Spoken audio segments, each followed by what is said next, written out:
Hello and welcome back. I am joined here today with two very special guests, Miss Luna right here, and my mother.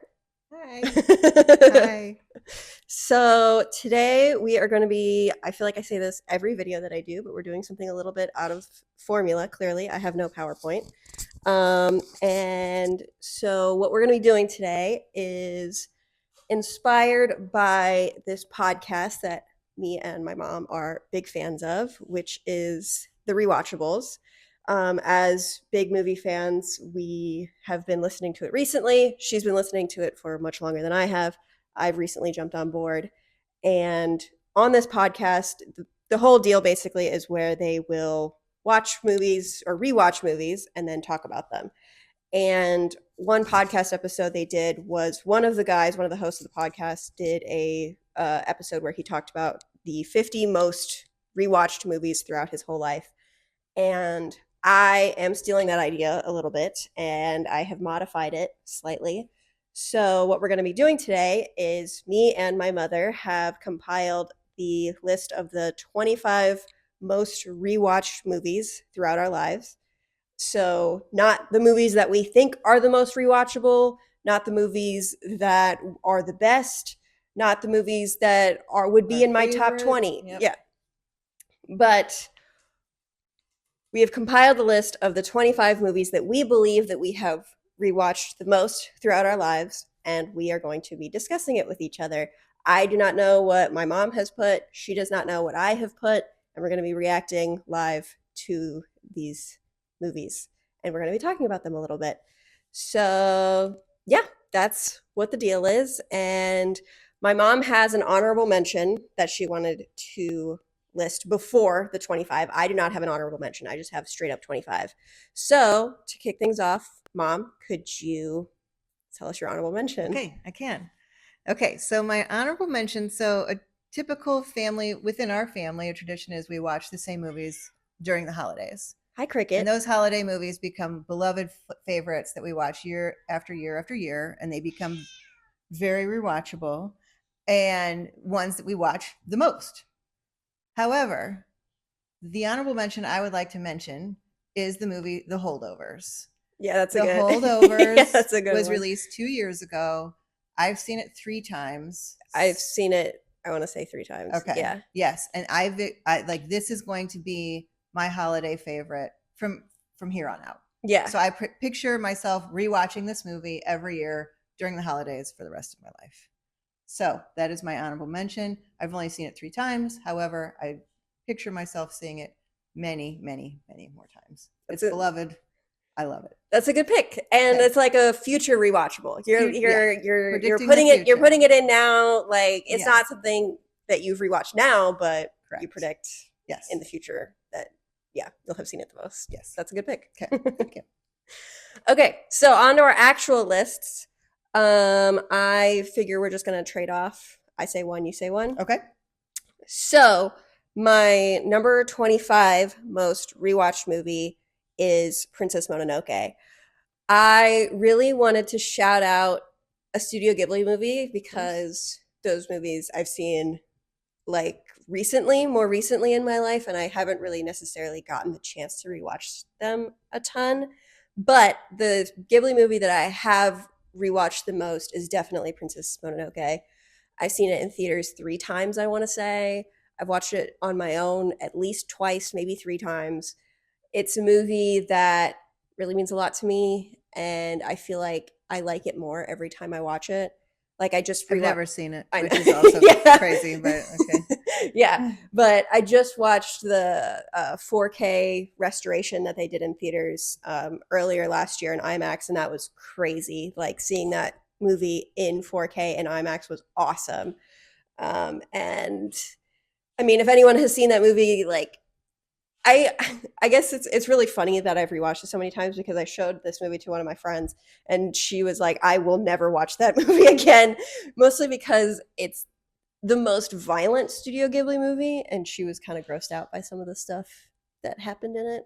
But I think it's very rewatchable. I think the more I watch it, it's one of those, the more I watch it, the more I get out of it. And it's kind of like you pick up more like of what the story was going for and stuff like that. I've seen both the Japanese and the English.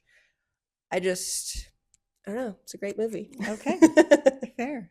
I should watch it. But I You haven't. should watch it. Okay.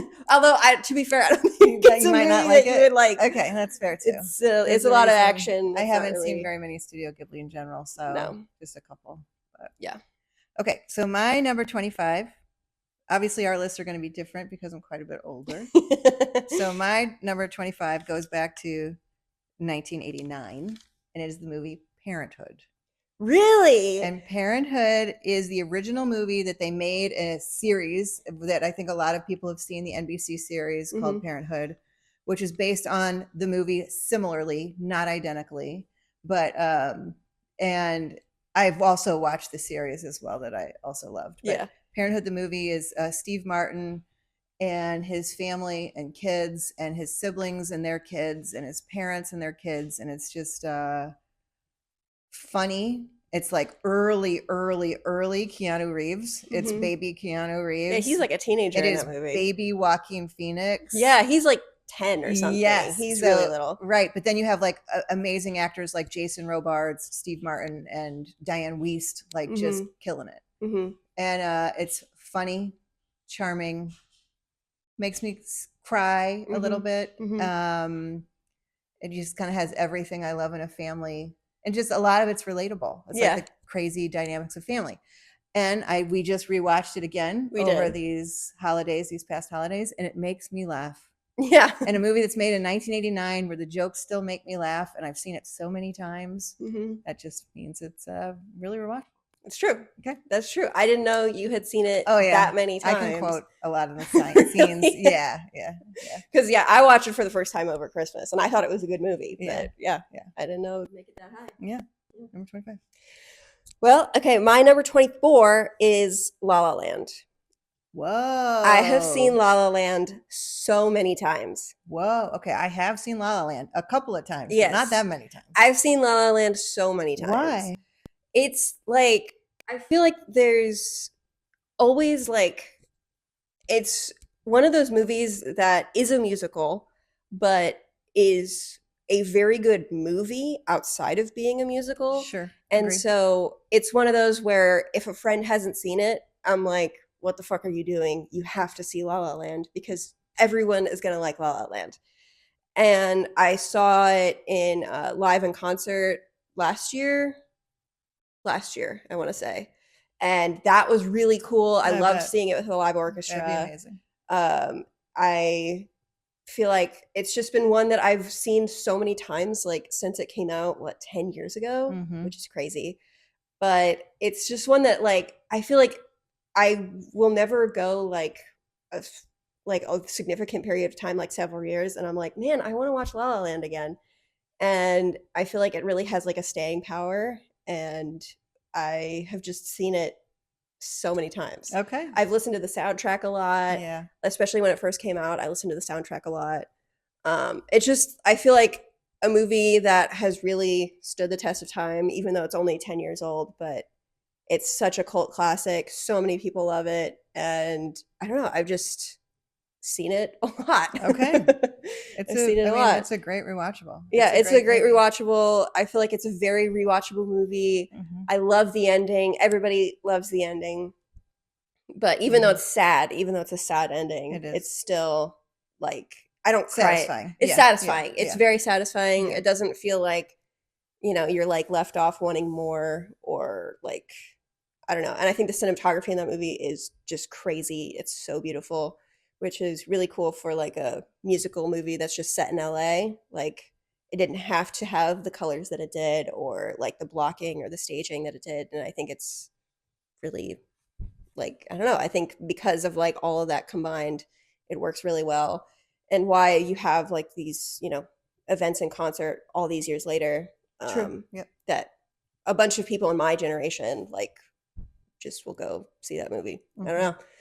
But yeah, it's definitely one that I've seen a lot of times. Okay.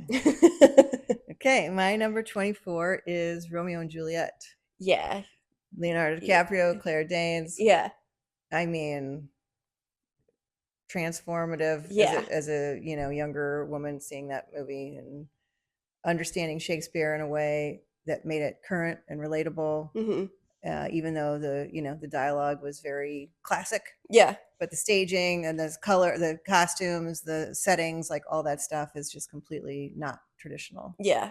Baz Luhrmann, amazing. Obviously. Yeah. All timer. Yeah, and so that movie has meant an amazing soundtrack. Yeah. I One mean, I still listen to. Yeah. Like, you've got serious, like, that's a great soundtrack. It's a great soundtrack.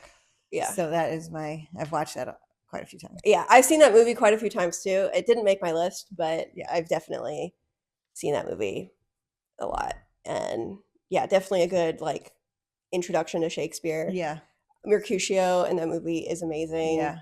Also, I was a big fan of Claire Danes. It's about the same time that My So-Called Life was out. And, yeah. I was a huge fan of My So-Called Life. And so it was, Was that before Titanic? Yes. Yeah. I want to say, was that right before Titanic? Probably. I think it was like, for Leo, it was like Gilbert Grape. Yeah. He did Gilbert Grape first in Basketball Diaries. Yeah. Oh, and This Boy's Life, I think, yeah. too. And then this, and then, yeah. So it was kind of, but it was all before he became Leo. Yeah. Yeah. Before So he wasn't like a household name? He was not. At the time? No. Was Baz Luhrmann like anybody? No. And Claire Danes was obviously not. No. I mean, she had a show that was popular, but it actually only became more popular after it was canceled. It was one season. Yeah. Even though I watched that season, not a lot of people watched it, therefore got canceled. But I was a fan of hers. But yeah, I think this is the first Baz Luhrmann movie I ever saw. And he, like, I love his movies in general, but yeah, this one was transformative. Yeah, definitely. And like, the fact and the fact that it's like shown in schools, so that people can like actually understand what Shakespeare is. Baby Paul Rudd. Yeah, Baby Paul Rudd. Oh, God, I always forget he's in that movie. Every time I watch that movie, I'm always like, oh my God, Paul Rudd. Like, I forget that he's in it. Yeah, but yeah, I mean, that's a classic. I love that movie. Yeah, it's great. Don't bite me. Okay, you're sorry. Okay. Yeah. When did you first watch that? In the theater. Oh yeah. What year was that? I don't know. I don't remember, but I saw it in the theater. It's late 90s. Late 90s. Yeah, I definitely saw it in the theater. I feel like I saw that trailer when I was watching another movie, and I was like, holy shit, that looks awesome. Yeah. And like, couldn't wait to go see it, So it was definitely, in the theater. Yeah. Because you showed me that movie when I was in middle school and we were reading Romeo and Juliet because Mr. Smith refused to show us that movie. Yeah. But you were like, no, you have to watch that movie, and I loved it. Yeah. Yeah. Yeah. Okay, my number 23 is Pirates of the Caribbean, Curse of the Black Pearl. What number is that? First one. Okay. That's the first one. Okay. This is like the first entry into a category that me and Claire are very familiar with, which is an iPod movie. There was a time period in, I want to say 4th, 5th, 6th grade, when me and my sister Claire had iPod touches, but we were not allowed to use social media. So we didn't have Instagrams. That's good parenting. We did not have Instagrams. That was before Instagram came out. No Facebook. I wanted a Facebook, was not allowed to have a Facebook. But we had iPod touches, and when we were bored, we would watch the same movies over and over and over and over again. It was probably 15 movies that we both had on our iPods that we just, I mean, I would watch like 5 movies a day, and it would be like of the same 15. And I just, like, it's a weird thing to be like, yeah, I've rewatched this movie so many times in such a short time period. But this is the first entry into a movie that was on my iPod that I watched so many times throughout like late elementary school, early middle school. And I've seen it so many times.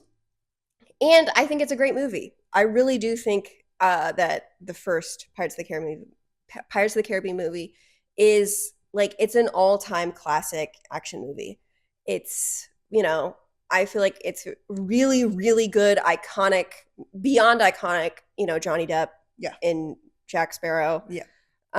And I just think that the plot of that movie is really fun. It's like kind of a quintessential like popcorn movie. Sure. I feel like it's one of the original, like, obviously not like the original blockbusters, but I feel like of that era of filmmaking, like the early 2000s, kind of with more CGI coming in. And Well, also just based on the ride. yeah, also like, based on the I ride, feel which like- you'd never done, which was Disney kind of testing that concept, Right. which, it has never worked better. Yeah.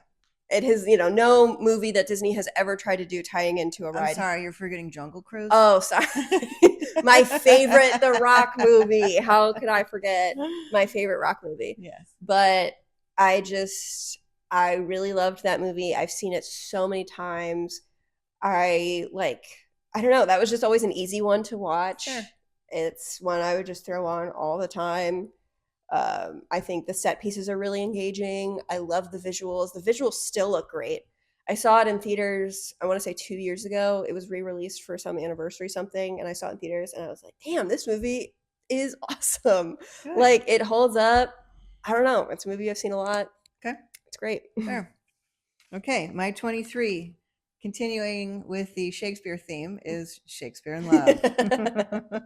Yeah. Also, a really imaginative way to make Shakespeare more palatable, understandable. Mhm. And even though it's not a direct, it was not written by Shakespeare, but you get a lot of, some of the original text from, the play that Yeah. they put on. But it's just a great reimagining of how Shakespeare lived and how he was inspired to write Romeo and Juliet. Mhm. And it's charming. It's also a little heartbreaking at the end. Mhm. Funny, Mhm. sexy, Yeah. and it's just a fun rewatch. It is. It's a fun rewatch. I've also seen that movie many times. Yeah. It's a great movie. Does Hamnet change, having seen Hamnet, does that change your opinion on Shakespeare in Love a little bit? Or do you see them as No, like separate? Totally separate. Yeah. Totally separate. Yeah. No, I like that I've seen both because I like they kind of inform each other a little bit. Yeah. And it's funny in Hamnet, like when Shakespeare goes off, Mhm. like we don't see it in Hamnet what he's doing when he goes off for months at a time, but in Shakespeare in Love, they imagine that he's falling in love with another woman. Yeah. Which is, Yeah, not which great, but, yeah. but maybe true, maybe not. I don't know. But well, in the book Hamnet, Shakespeare does have affairs. Okay. Like but after his son dies. Okay. When they're kind of in that like, are they still together? Or are they not Right, still together? right, because they live very far apart. They do. Don't see each other. Yeah. But I do. But yeah, no, I totally different styles of movie types. Yeah, of movie, but definitely. I definitely still Shakespeare in Love has a little warm place in my heart. Yeah. Yeah. It's a great movie. Mhm. And that's another one where I forget that Ben Affleck is in it. He is, yeah. And every time I see it, I forget that he's in it. And his British accent is not, It's terrible. it's pretty Yeah, terrible. Terrible, yeah. But as a, Dracula defender, their British accents are pretty terrible. So I can't get too mad Yes. at Ben Affleck's. And even Gwyneth Paltrow's accent is It's pretty it's, bad. it's not great. Yeah, no, it's not great. But I mean, Joseph Fiennes is His great is good because it's actually because he's actually British. But Joseph Fiennes is great in that movie. Yes. I feel like First movie I ever saw him in. yeah. What else did he do? He did like Enemy of the Gate, something like that. He's done very little until he did Handmaid's Tale. But even that, like, it's not about him. It's not He's about very him. minor. I don't and- know why he didn't have a bigger career. I don't know. that feels like one where he should have. Yeah. Because Gwyneth Paltrow. Elizabeth. He was also in Elizabeth. Yeah, he was in Elizabeth. Both those movies were nominated for Oscars the same year. Yeah, they were, and she he was won in both. over Kate Blanchett. She did. Do you agree with that, or do you think? No. Yeah. Elizabeth, Kate Blanchett should have won. Yeah. 100%. Yeah. But Joseph Fiennes was in both, great in both. Mm-hmm. And then he basically, I don't Disappeared. know. Yeah. Didn't do much. Did he have kids? Did he get married? I don't know. Maybe. Don't know. I feel like that's usually what happens. Yeah. But yeah, it's a great movie. Mm-hmm. Great movie. Okay. My number 22 is Clueless. Mm. Kind of sticking with the Shakespeare theme, I guess. Oh yeah, But true. yeah. But Clueless is, I feel like, such a rewatchable movie. That movie still holds up. It still holds up. It's really The funny. fashion's still The great. fashion is still great, even for something that's so quintessentially a 90s. Yeah, There's very little about that that doesn't age very well. yeah. I feel like Although the one thing I would say doesn't age great is that she ends up with her stepbrother, that's true, even though there's no blood relation. even though there's no blood relation. But and he is quite a bit older than her. That's the thing that hasn't aged the best, Yeah. is the fact that she's in high school and he's in college. Yeah. Even if she's a senior and he's a freshman. Which I don't think is the case. Like, she's 16, just getting her driver's license. Oh yeah, she's a junior. She's a junior. And he's been in college at least. He's a freshman. Okay. Because he just he just moved out. He just moved out. Yeah. Okay. But okay, that's not terrible. It's not terrible, but it's not great. Great. It would not fly in today's Mhm. society and today's movie making. No. I mean, in the original Emma, like, you know, he is her sister's husband's brother. Yeah. Which is a little bit, I guess, harder to do in like a modern adaptation. Yeah. But Clueless is definitely my favorite interpretation of Emma. Yeah. Even though I really like both Gwyneth Paltrow's and the newer one that came out in 2020. I liked both of those Emmas, but Clueless is definitely my favorite interpretation of Emma. But it's so funny. We have three in a row of modern adaptations of Shakespeare. Yeah. But I guess that shows that the apple doesn't fall far from the tree. Guess not. But I don't know. It's just, that's a movie I will always watch. I will never complain about watching. Yeah, me too. It's a fun movie. It's a fun movie. Yeah. It's really funny. I think. Clever. Yeah, it's clever. It's just a good, easy movie to watch. Yeah, it's a good one to throw on. Okay. I don't know. All right, so I'm changing the Shakespeare. I'm drastically moving out of the Shakespeare theme, and I'm moving into another theme that's pretty prominent in my movie history, which is dance. Yep. I love dance movies, and therefore, number 22 is Staying Alive. That is really surprising that that's high on your list. I have seen that movie so many times. Yeah. We just rewatched it again over the holidays. I've seen that movie so many times. But I've showed that movie to both my children many times. We've watched it many times. Yeah. It is far better than Saturday Night Fever. Definitely. And I don't know why people don't talk about that. And it is far better. It's a far better John Travolta than Grease. Definitely. That's one where, like, when I rewatched kind of all those movies as an adult, because I loved Grease when I was a kid. And then I watched Grease as an adult, and I'm like, what the fuck is this movie? Yeah, no, it's weird. It's so weird. It's also just super cringy. It's super cringy. Yeah. John Travolta is not, like, by the end of that movie, you don't want Sandra to get with him. You're right. Like, and then she has to change her entire identity. Yeah, she has to change to be with a man, which is obviously not great. Something that hasn't aged very well. Yeah. But it's like, the music's iconic, obviously, but the music just kind of comes out of nowhere and it's just in places. Yeah, I don't like it. I don't like it. But I feel like John Travolta in Staying Alive is so much more charming. Yeah. Even though he cheats on his girlfriend the whole fucking movie. But he also, is a little bit more self-aware that he's kind of a jerk. He knows he's an asshole. That's true. But for me, the dance is just... The dance is next second level. to none. Yeah. I mean, that is John Travolta's best dance performance. Absolutely. The two lead women are incredible dancers. Yes. I mean, far better than the Staying Alive or the Saturday Night Fever woman, which is an abomination. Yeah. That's like crazy that that's even considered a dance movie. Right. That's like a club movie more than anything. Yeah. Like they're just grooving. Yeah. Like, and I think people remember Saturday Night Fever more because of how iconic the Bee Gees songs were that came from it. True. And which are great songs. It ushered in the disco era. It was a very, it encapsulated a lot of the disco era of the time, because that was from 77, so that was a little bit later. The disco era was disco era was already like happening. Yeah. But it's definitely, I feel like it's remembered more positively because of the Bee Gees songs, which is fair. Those are great songs. But people need to watch Staying Alive. I also feel like the story of Staying Alive is good. It's good. It's not just about the dance. It's not. It's about like the hardships of trying to get a show. It's like the juggling of the relationships of the women And also, it is directed by Sylvester Stallone. It's true. Which is crazy. And it was written by him too. Crazy. Which is crazy. Makes no sense. It makes no sense. Like, why would Sylvester Stallone writing do a dance this movie in the middle of the Rockies era? Right. Like, why did he stop making Rocky whatever number to make Stay Alive? Okay.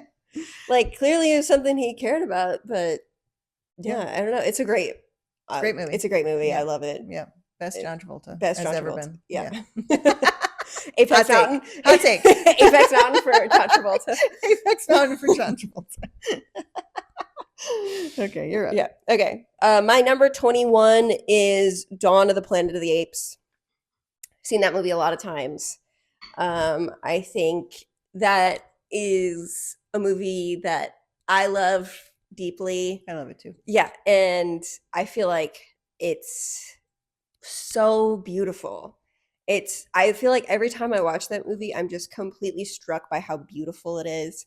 The cinematography is crazy. The CGI holds up. The CGI is from 2014. amazing. That's a movie from 2014, and it still looks real, which is crazy. And I feel like I am always partial to apocalypse stories. I love apocalypse stories. You know, I love zombie apocalypse. And this is like kind of a strain of that in a way. Yeah, for sure. It's like San Francisco. Yeah, San Francisco's, obviously completely fallen apart. Yeah. But it's not like when you're infected, you turn into a zombie. It's when you're infected, you die. But it obviously changed the apes. But it's a movie that really resonates really strongly with me every time I watch it. I think the filmmaking in it is really exceptional.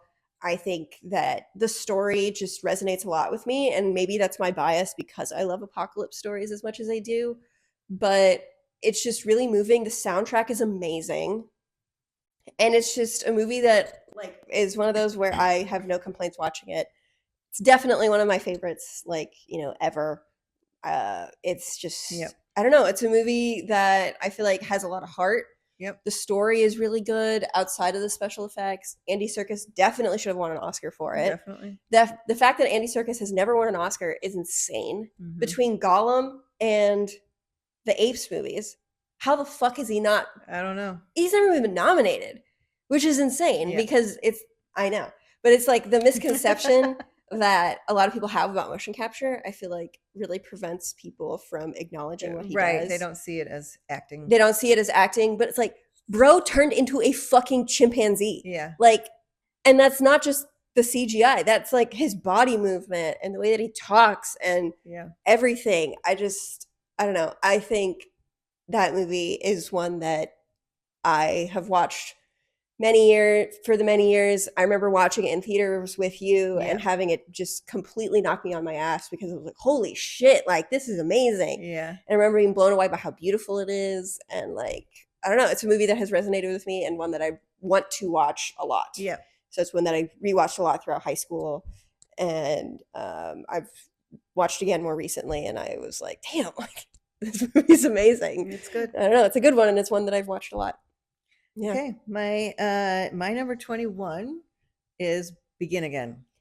Yeah. Is this on your list? It's on my list. Okay. We watched it a lot as a family. Yeah. We've watched it a lot individually. Yeah. But I think it's the first and only movie that I literally watched for the first time and then was like, I want to watch it again immediately. And I did. Yeah, you watched it. I watched it 3 times in one day. One day. Yeah. Right. I was like, you guys, I had to show it to you guys. Yeah. We watched it because we watched it. Yeah, because it was like Claire was gone. Claire was at a dance. A school dance. Yeah, and then dance. Yeah, and then you showed me and Dad, and then as soon as Claire came home, we're like, we're watching it again.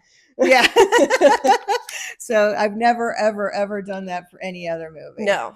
Great music. Great story. Yeah. Heartwarming, funny, charming. Yeah. Easy watch. Yeah.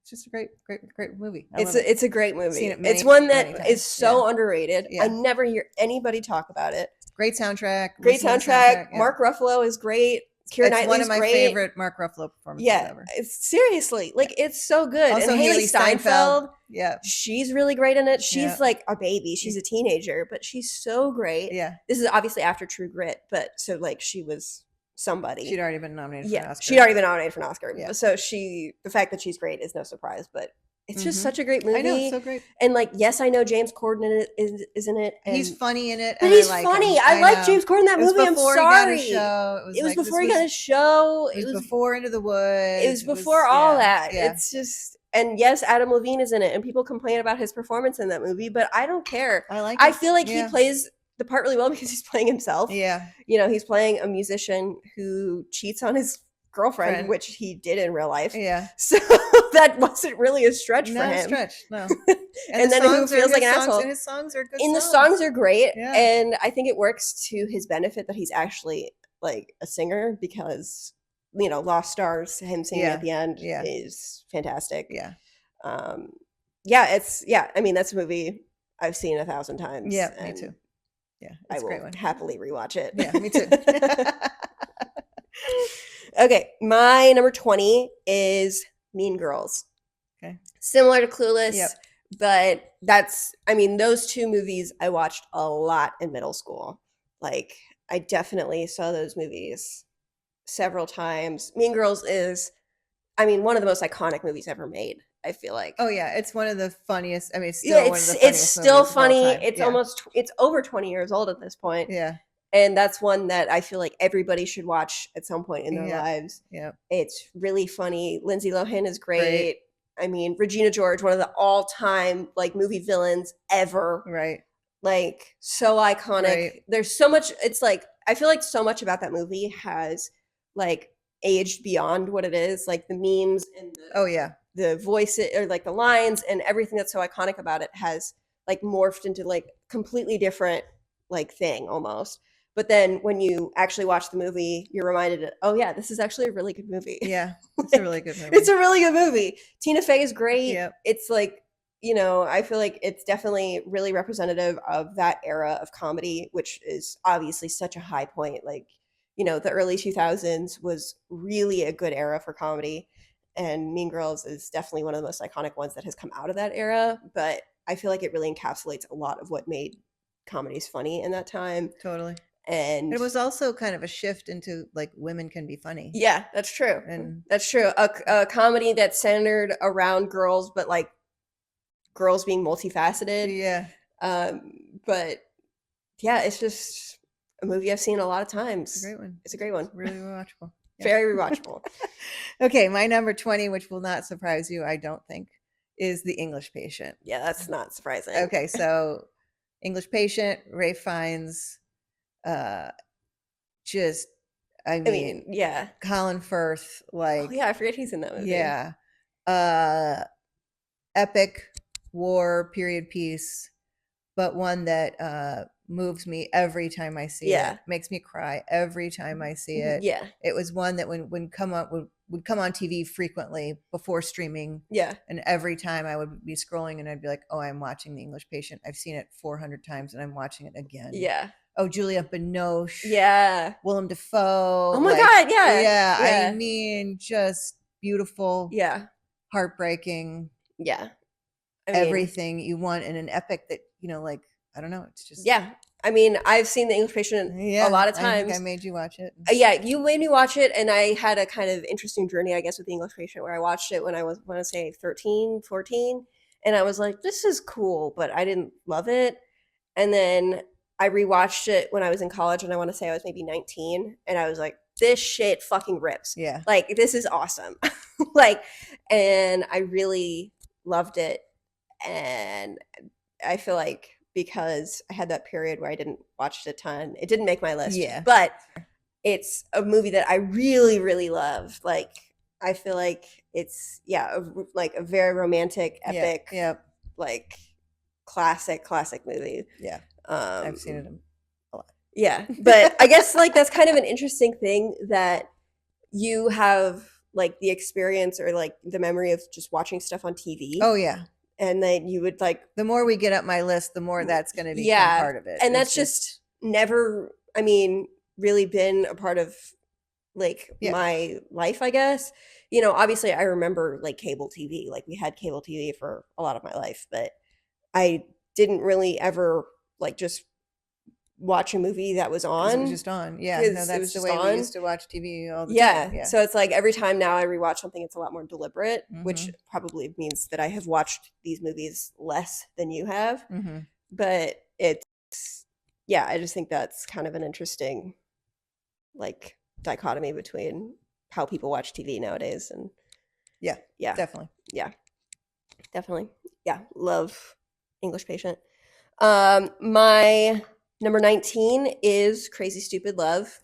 Such a good movie. Such a good movie. That could have been on this my list too, but I had to Yeah. make some hard cuts. Yeah. That is one that I watched twice over the Christmas era.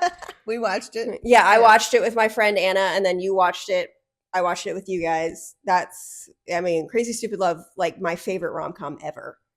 My probably up there for me too. Like, I mean, that's just so funny, and the romance is great, and it executes like a really surprising twist, which you never see for rom-coms. Nope. I mean, the scene at the end where everything comes together is so funny. Yeah.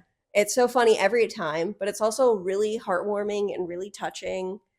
And it's just a total classic movie that I have seen a lot of times. I remember watching it for the first time in probably middle school, and I watched it many, many times since then. It's a great one. It's a great one. I don't know. It's just, that's another just easy to throw on, easy to watch. Yep. All time. I mean, Steve Carell, Ryan Gosling are truly great. At their Ryan best. Gosling doesn't get talked enough about for how funny he is. Funny. Like, I mean, I feel like that was at like the end of the Steve Carell like comedy era, because 40-Year-Old Virgin was much earlier than that. The End of Real Life was earlier than that. But because he was on The Office when he made this movie. Yeah. So like, I feel like he kind of shifted to The Office at that point, but it's just a great movie. It's a great one. I don't know. Okay. Down to 19. Now we're going to get a few similar themes in my rewatchables, but number 19 is Presumed Innocent. Yeah. Harrison Ford. Hi, Cricket. This is where we're going to get into some crime. That is I love good crime dramas. This is an excellent crime drama. I've watched it many times, and it's one of those that has this crazy twist at the end. And even though you know the twist when you watch it again, it's still so great. Yeah. Like you'd love it even though you know the twist. And I can watch that movie so many times. I've watched it so many times. The twist is great. I've read the book. I've watched the new series on Apple TV. None of it's as good as that movie. Yeah. Harrison Ford, after, Indiana Jones and Star Wars, like this was like him in a completely different type of role. And yeah. Yeah. Because this was around the time of Witness. Yeah. Yeah. Mosquito Coast. Yeah. A little after Mosquito Coast. Yeah. But yeah, because like his late 80s, I feel like was interesting. Yeah. Working Girl was also around that time. Yeah, where we were seeing him in something other than like an action hero. Yeah. What was the one with the president? He was the president or whatever on the plane. Air Force One? Is that what it's called? No. I know he's in things like The Fugitive. Maybe that's what I'm thinking of. Yeah, he was in other like action movies, but he did a stint of like some not typical things for him, like Mosquito Coast, Presumed Innocent, and Witness. Yeah. And Working Girl. Yeah. I mean, I've seen Presumed Innocent, but I've only seen it once. Yeah, I've seen great it a movie. lot. Yeah. Great movie. Harrison Ford is great. Yeah. Yeah. Great movie. I don't know. I didn't see the Apple TV show, but yeah, this was far better. I mean, hard no contest. Hard to adapt something like that. Yeah. Have it be better. But yeah, great one. Okay. Okay, well, my number 18 is Begin Again. Oh, funny. We already talked about. But okay, well, it's close. We both had it. Yeah, we both had it in similar positions, which makes sense. Okay. It's a great movie. All right, so now continuing on with sort of this crime drama stuff is number 18, which is Fatal Attraction. Yeah. Michael Douglas, Glenn Close. That's a classic. It's a classic. Totally rewatchable. Also, upon rewatching it so many times, it's like it was clearly very 80s. Yes. But it still looks great. It does. Like the elevator. Apartment is amazing. Yeah. And it's like, I feel like clothes are amazing. I feel like the clothes is what ages it the most. I freaking love the Glenn clothes. Close's hair is a little crazy in It's that a little movie. crazy, but the wife, Yeah, her that's hair true. is awesome. True. Her clothes are awesome. Mm-hmm. He looks great. The restaurants are great. Like Mm-hmm. it's just like I don't know. The child actress is amazing. It's just Yeah. a great twisted, and that's another one where you know the twist once you've seen it, Yeah. but for me, I still want to Yeah. keep rewatching it. Yeah. No, I've seen that movie once, but we watched that on the same day as Jagged Edge. So I will unfortunately mix them up in my head a little bit. I've kind of combined both Yeah, we movies, which watched I them know both. Claire has done that too. Yeah. But because both of them are like similar-ish, And Glenn Close is in both. and Glenn Close is in both, I do kind of mix them up a little bit in my head. But I do think that I remember Fatal Attraction A bit better, more yeah. than Jagged Edge. But that's when I watched, I want to say my freshman year of college. I was 18, I think. But You did. We watched it, and you watched it yeah, at the same time. yeah, we watched at the same time, but we switched off. It was Yeah. like I started with Jagged Edge and you started with Fatal Attraction, and I Yeah. watched Fatal Attraction, and then you watched Jagged Edge. Yeah. But yeah, Fatal Attraction is a Great. great movie. Yeah, that's definitely one of the more interesting like female or like movies when you look at like the history of women in cinema. I feel like that's one that's talked about a lot. Yeah. Just because Glenn Close is like iconic in that movie. Yeah. Well, and a lot of the stuff with her being cast in that movie was that, she wasn't considered pretty enough or hot enough, and then she really fought for it, and then she got it, and then, she freaking killed it. Yeah, she did. Yeah, and that was when Michael Douglas was doing, I feel like, a lot of stuff in that vein. Yeah. Kind of. Yeah. But because Perfect Murder was later. Yeah. Yeah. But great movie. Yeah. Yeah, great movie. Okay, my number 17 is Aladdin. So we're getting into the Disney era because as a child, I watched a lot of Disney movies, obviously, like anybody did. And there were a couple that I had on DVDs, which was obviously the ones that I rewatched the most. And if this list was actually real, it would literally all be Disney movies because of how many times I watched those as a kid. I'm limiting the amount of Disney movies that I have on here, but I wanted to shout out the movies that I thought that I rewatched the most from that era. And Aladdin is definitely on there. I mean, it's a classic. Yeah, it's a great one. Great one. I've seen it 1,000 times. Yep. Robin Williams is really good in that movie. Yeah. I don't know. There's really not much to say about it. Like it's a classic. We've all seen it. We've all seen it 1,000 times. Yeah. Everybody's seen it 1,000 times. It's a great movie. Okay, so funny that my number 17 is Jagged Edge, as you just brought up. Another crime, twist end. Jeff Bridges, Glenn Close. Yeah. Beautiful scenery. Yeah. Beautiful clothes. It holds up, like even though it's very 80s. Crime drama. Seen it a million times, but we'll watch it again anytime. Yeah. It's a great one. Yeah. It's a great one. Yeah. Well, my number 16 is Sleeping Beauty. I feel like shout out Claire. We watched that one quite a lot. Yeah. As kids, that was Claire's favorite Disney movie growing up. It still is her favorite Disney movie. And it's a classic. The music is great. I love the art of it. I think that's probably why we've seen it as many times as we have, is the art and the music are great. It's like an hour. Yeah, it's like an hour. I also feel like it's the best of the classics. It is the best of the Cinderella. Yeah. Like there's just something about it that's better. I don't know, more rewatchable. Yeah, definitely more rewatchable. I feel like that's one that you can show a very little kid and they'll like. I mean, it's like I feel like that was one of the first movies like that we ever watched. Yeah, probably. And it's one that I've seen a lot throughout my life, so I wanted to shout it out on here. Okay, my number 16 is Heat.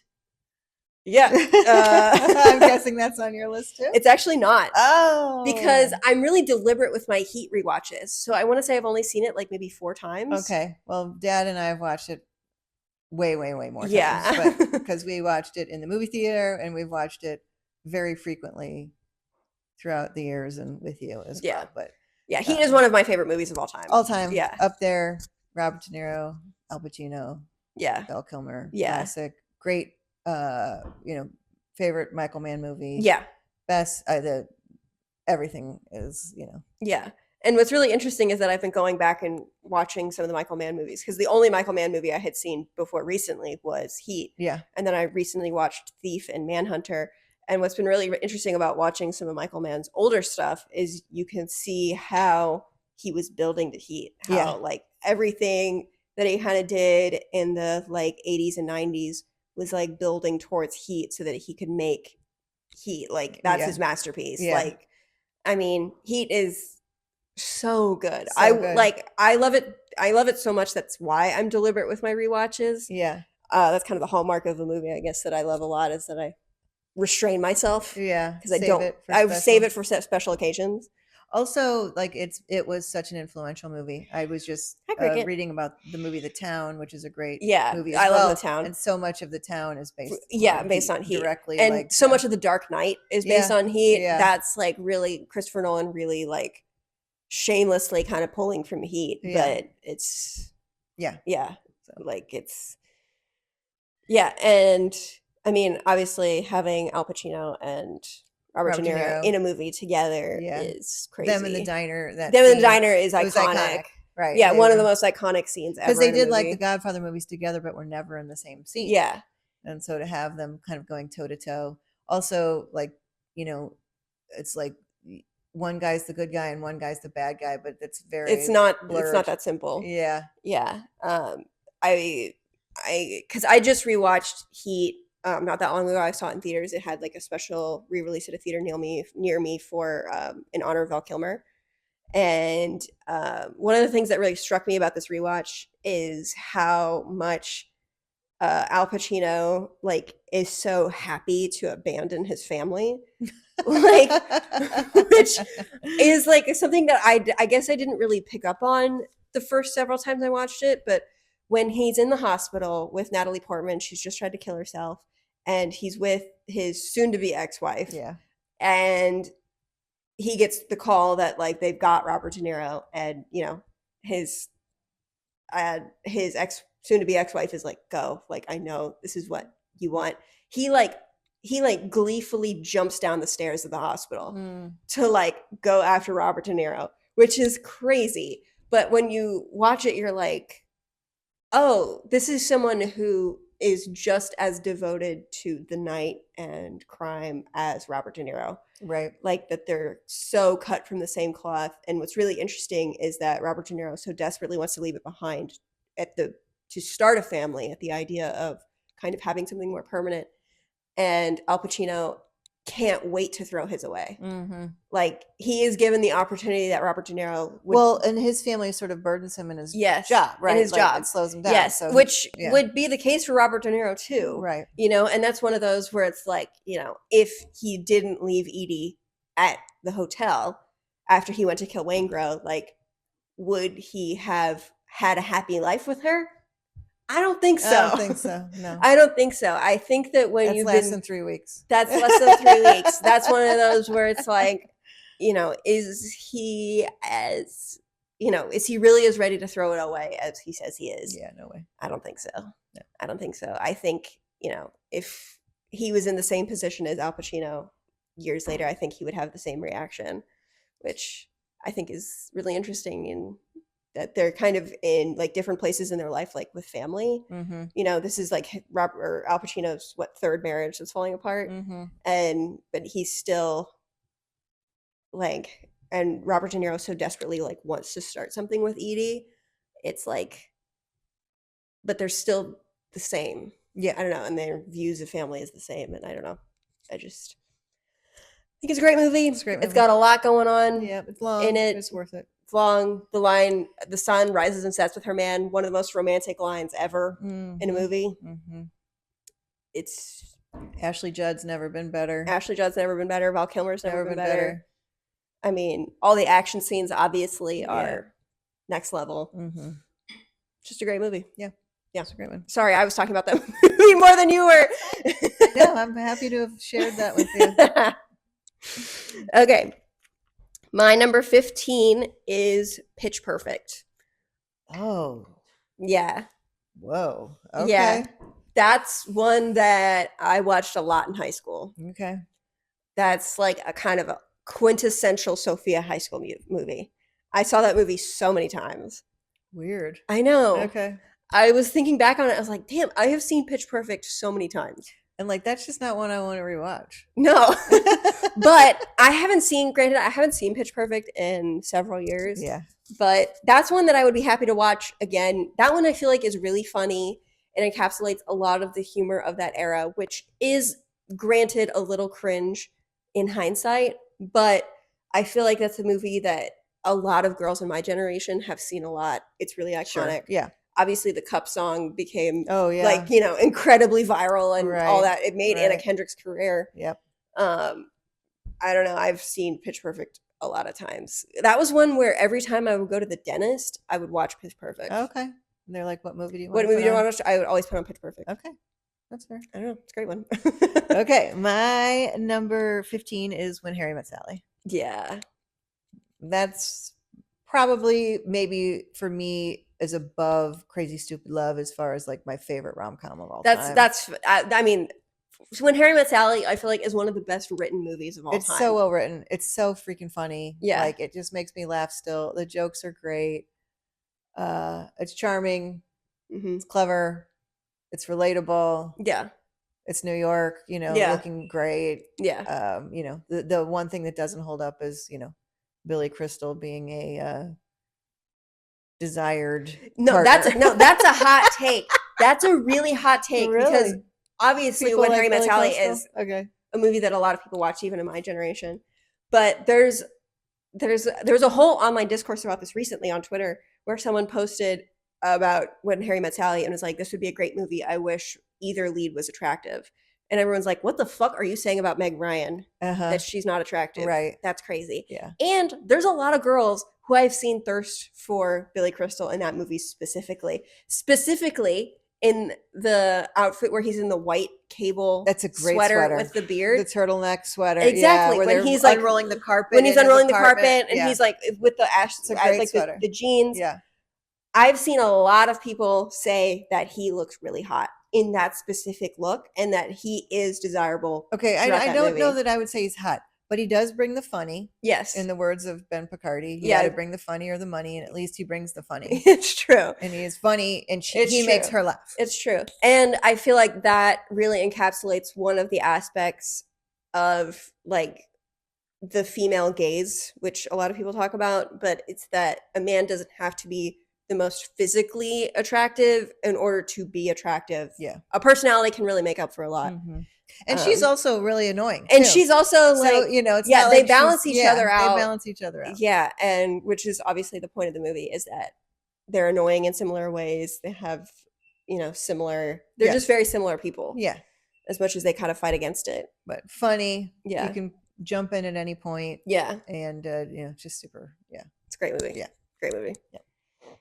Okay, my next number 14 is X-Men First Class. I've seen that movie a lot. Woo!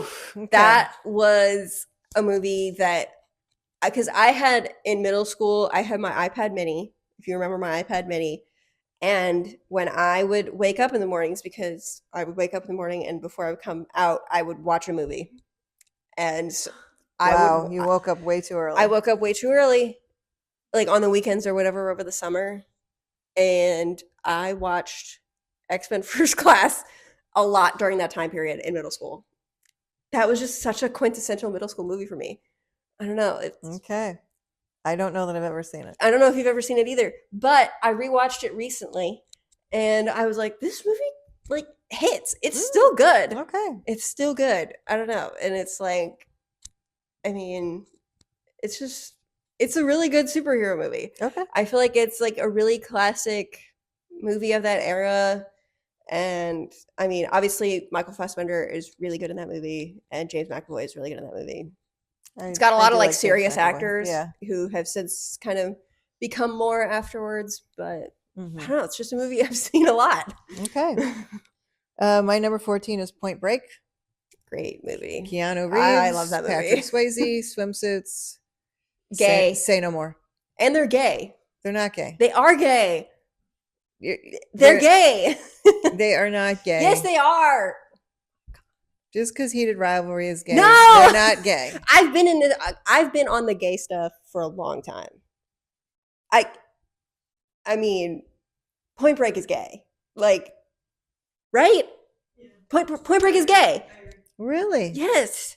Well, I missed that. I don't know. You got to rewatch it again, Mom. I just thought Keanu Reeves was with the girl in that movie. He was, but who did he really want?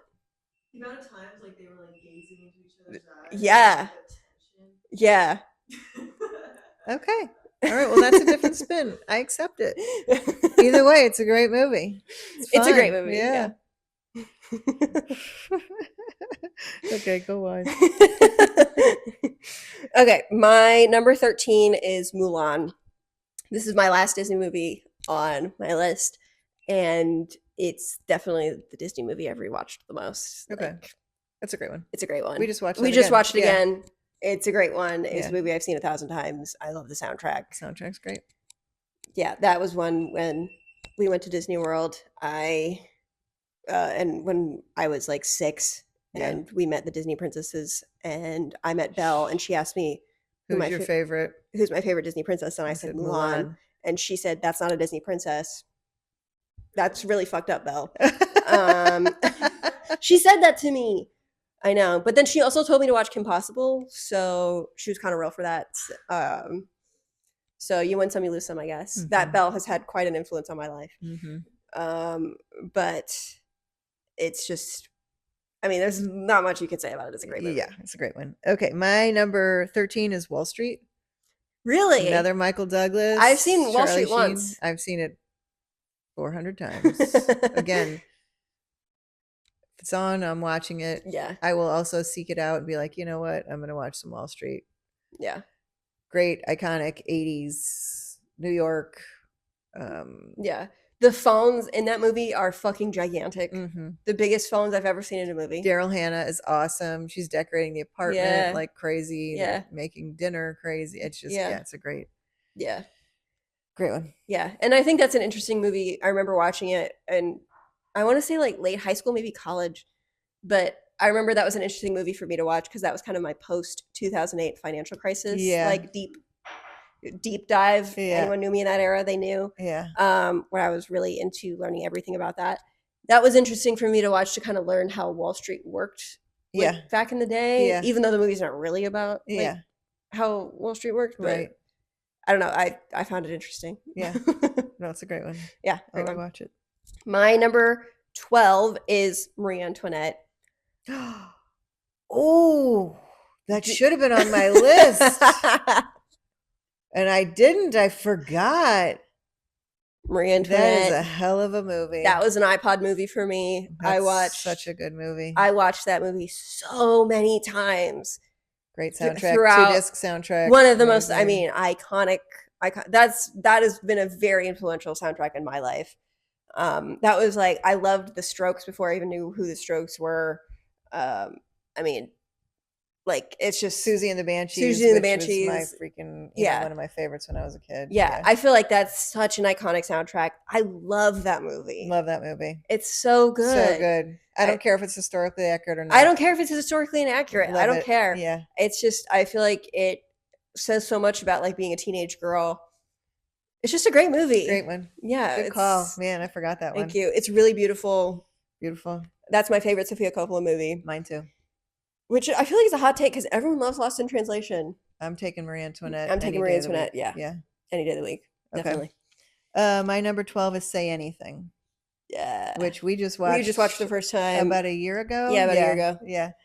Yeah. John Cusack, when he was just kind of becoming John Cusack. Yeah. And Ione Skye. Yeah. And coming of age, high school kids, Mhm. falling in love, dealing with family issues. Great soundtrack again. The Peter Gabriel in your Yeah. eyes with the boombox over your head. Yeah, one of the most iconic scenes ever in a movie. Iconic, fun, easy movie to watch again Mhm. and again. Yeah. I mean, yeah, I just watched it recently for the first time. That was kind of a big hole in my like 80s like iconic 80s movies that I've watched because I like to think I've seen most of them. Yeah. You know, you're my welcome. mother, You're so welcome. Yeah. I like to think I've seen a lot of the like iconic 80s movies, and I hadn't seen that one until recently, and I was like, this is a good movie. Mhm. It's a good one. I Yeah. can definitely see how it's very rewatchable, and like, you know, it's a solid movie. Yeah. Good one. Okay. Okay, my number 11 is Forrest Gump. Ooh, I'm I- so sorry. I know. I'm so sorry. That was the iPod movie for me. Or not the iPod movie, but that was my number 2 iPod movie. Ooh. Actually, looking at my list now, that was not my number 2, but I have other ones that were iPod movies. But Forrest Gump was the fucking iPod movie. I watched that movie so many times as a kid, and what's funny is looking back on it, I'm like, I don't even think Forrest Gump was a very good movie. It's not a very good movie. I think in the moment, everybody thought it was amazing. Like it's the technical elements of it were amazing and groundbreaking at the time. Looking back on it, it is not a good movie. It's not a good movie, and I think that Overrated. really, I don't know if it like shows like kind of what the movie was about, that I loved it when I was like 10. Yeah. And then as I've gotten older and the more I thought about Forrest Gump, the more I'm like, I don't think it's a very good No, movie. It's not good. I don't Like, want to rewatch it. Yeah, I don't really want to rewatch it, even though I've seen it 1,000 times. Yeah. Like, I would watch that movie so many times, which is so weird that I just love that. I loved Lieutenant Dan. I loved Bubba Shrimp. I Mhm. loved Jenny. Like, I didn't know what AIDS was. Yeah. I was watching that movie. I literally did not know what AIDS was. And so when Jenny died, I was like, oh, is this drugs related? She dies at the end of that movie. Yeah, she died from AIDS. I never. Yeah, 'Cause she was- subtle. It's subtle. It's subtle. They never like explicitly say it. Right. It's Like she got some strange virus. yeah, they say she got some strange virus, and you see her doing a lot of injecting a lot of questionable things into Yeah, herself. Right. When she's away from him and she's in her party phase. Yeah. Yeah. Which is really funny. I did not know what AIDS was, and I loved that movie. But now I don't want to rewatch it. No. Which goes to show that I was being accurate, that this is not the movies that I think are the best or the most rewatchable. I have unfortunately seen Forrest Gump about 1,000 times. Okay. Interesting. Yeah. All right. My number 11 is Less Than Zero. Really? Yeah. You ever seen it? Yeah. I showed We it didn't to you. like it. Yeah. I'm not sure it holds up, but I've seen it so many times because it came out in 1987. Mm-hmm. And that was like, I was an early teenager Mhm. and watched that movie so many times. One of my favorite actors of all time, Andrew, what's his McCarthy. name? McCarthy. Andrew McCarthy. Come on, that's your husband. I know. One of my all-time favorite actors was in it. Baby Robert Downey Jr. and Jamie. I can't remember her last name anywhere. But anyway, she was. And James Spader. Yeah. But it was like drugs and kids who had money and went to college and came home and I don't know that it translates anymore, but it was one I watched many, many, many times. Yeah. I remember watching it. You showed us that over Great COVID. soundtrack too. Yeah. And me and Claire were like, why is this movie going on for so fucking long? And it was like the party scenes. The party scenes in that movie were literally like an hour of that movie. And we were like, can we get a move on? Like, can we do something else? It was just like James Spader hosting these insane parties with like the TVs that were all piled up. Yeah. No, that's so cool. Maybe it's because we weren't kids of the 80s. Right. And it was also one that was just on TV a lot. Or when I would go to spend the night at friends' houses, we'd be like, let's watch Less Than Zero. Really? Oh, yeah. That's a depressing movie. Yeah. Well, that's, we were, kind of emo-y kids and like, let's watch. But it was so beautiful too. Like they're beautiful and the clothes are beautiful and the houses are beautiful and the cars are beautiful. And yeah, that's true. So it's kind of like this idyllic sort of, but tragic, Yeah, that's fair. Yeah. Fair. My number 10 is Moulin Rouge. I almost had that on my list. I've seen Moulin Rouge 1,000 times. I've seen it a lot too, but it didn't make it. Yeah, that is my favorite musical. Or actually, I don't know if it's close. Is it your favorite Baz Luhrmann? Or is Romeo and Juliet your favorite Baz? It's my favorite Baz Luhrmann. I don't know if it's my favorite musical. It's close. But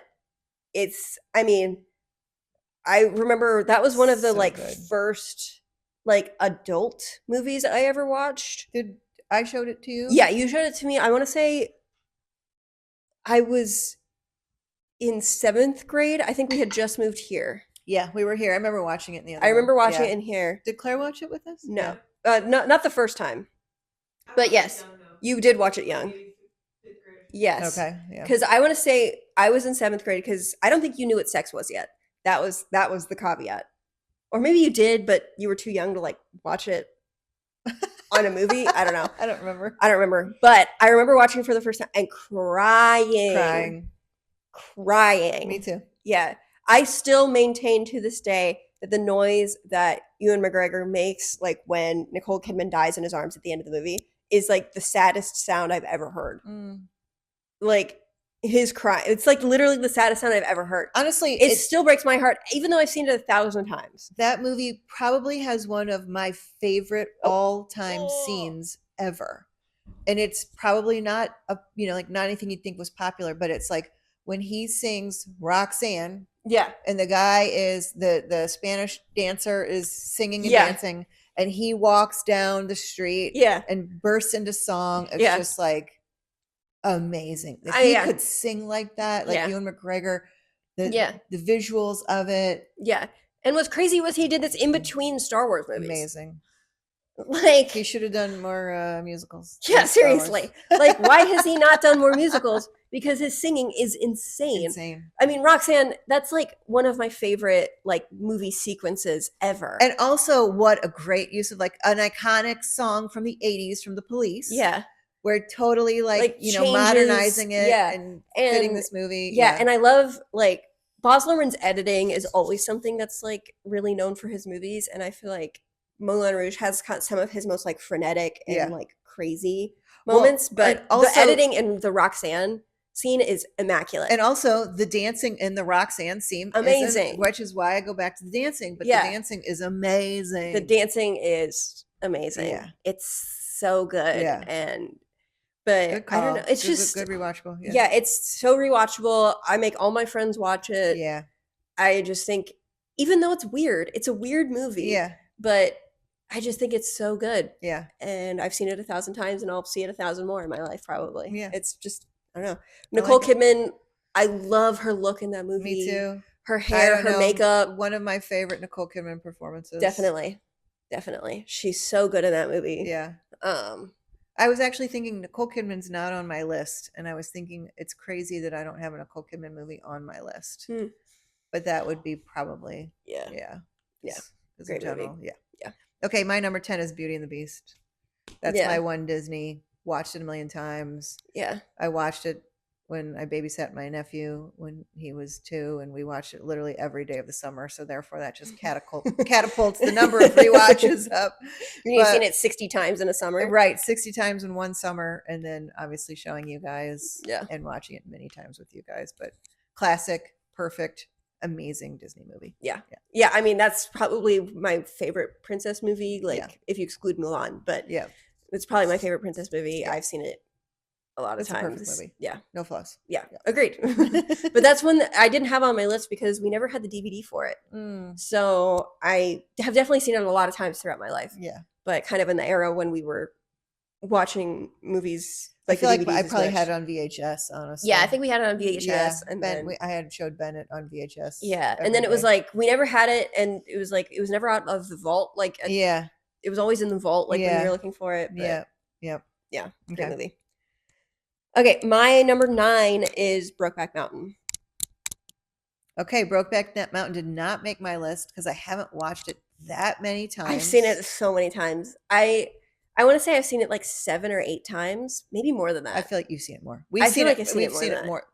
I mean, we've seen it at least probably 4 times together. Yeah, we just saw it in theaters recently, which was amazing. I love seeing that movie in theaters. And I'd never seen it in theaters before. I didn't see it in theaters before either because you guys were born and we didn't go to movies. You didn't go to movies for several years. Yeah, That's fine. But we did rent them and we watched them after you went to bed. And we Yeah. watched that one after you went to bed. Yeah. I mean, Brokeback Mountain is my favorite movie ever. I think it's up there. It's up there in my top 5 movies of all time. It's not on my rewatchable just because I didn't watch it Yeah, that which many is fair. times. It's a sad as fuck movie. But it is up there as one of my favorite movies of all time. Top 5, absolutely. Yeah. I mean, I have seen this movie a lot. It is, I mean, to like put into words how much this movie means to me is like impossible. Yeah, it means a lot to me too. It means Yeah. a lot to me. It's Also a great soundtrack. great soundtrack. I mean, Iconic actors. iconic at actors. the best Best. Yeah. they've ever been. Yeah. Heath Ledger is so good. Jake Gyllenhaal is so good. Cry every time. I don't cry anymore. I cry every time. I so. have seen it I so haven't many seen it times that many times. that I don't cry anymore. Because Okay. when we saw it, you cried and I didn't. The whole theater was crying. Yeah. But I have seen it. I mean, I've seen it so many times that I just don't cry anymore. And the fact that then, Heath Ledger dies shortly after just Sure, makes it yeah. even more heartbreaking. It does. It does. But beautiful. I mean, it's one of the iconic best love stories of all time. Yeah. I mean, I feel like it's definitely one of the best love stories of all time, at least for me. And it's also just like a brilliant piece of work where, there's not a lot of dialogue. It's just, it's in the simple moments. It's in the quiet moments. It's in the beautiful moments. Yeah. That you just get sucked in. Yeah. It's amazing. Yeah. To quote Emma, if I loved it less, I could talk about it more. Like, it's just okay. Yeah, I don't know. I don't have much to say about it. It means the absolute world to me. I agree. Yeah. That's a proud mommy moment. That movie means so much to you. Okay, my number 9 is Nightmare Before Christmas. Yeah. Which is a movie we've watched many times as a family. We watch it every year at the holidays. Although the last few years I feel we haven't. But Dad and I do. Yeah. Dad but that's and I because I've still seen watch it so many times. Right. We've seen it so many times, but Dad and I watch it every holiday. We just watched it just the two of us. Mhm. We'll still sitting here and watch Nightmare Before Christmas. It holds up. The animation's amazing. The music's amazing. Every year when I decorate for Halloween outside, which those who know me know I go all out, I listen to that soundtrack. Yeah. Because it just pumps me up for Halloween. Yeah. And I love to listen to it while I decorate. Mhm. And it's a great movie. Great movie. Yeah, it's a classic. Yeah. Like the classic. I've seen it so many times. I've seen it so many times too. I didn't have it on my list because of my restriction about Disney movies. Fair. But it's definitely would be on here. I've seen it so many times. Yeah. Classic movie. Yeah. I still love it. Yeah. I'm a little burned out by it. I get that. I feel like, which is why we haven't watched it as a Yeah. family the last few years. Yeah. But Dad and I are not burned But out. I will watch it again. It's not like I will never watch it again. It's a great movie. Yeah. Okay. My number 8 is Pride and Prejudice.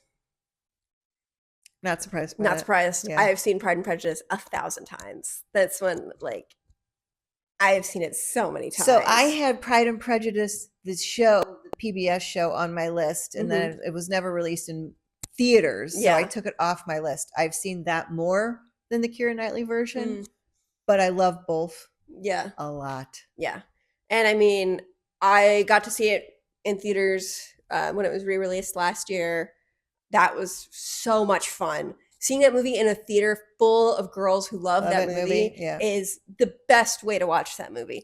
Everyone just losing their fucking marbles is so fun. It's so fun. It's a beautiful movie. It's a beautiful movie. I love that soundtrack. Soundtrack's amazing. I went to the Pride and Prejudice ball with my friends last year for the 20th anniversary. It was released in theaters and they had a ball in Pasadena, and I went to it, and it was so much fun. Yeah. And the composer was there, and they were selling like vinyls that were exclusive to the event, and he signed stuff. I didn't get a vinyl because I don't care about vinyls, but it was really cool that he was there. Like, we got to see him. That soundtrack is so beautiful. The soundtrack is so beautiful. So beautiful. So beautiful. It was, I mean, it's such a good movie. It's such a good movie. And it's based on these iconic characters, which is why it's so good. And it's why the PBS version is so good too. It's because these characters are timeless. They're timeless. The story is timeless. Yeah. I've seen it 1,000 times.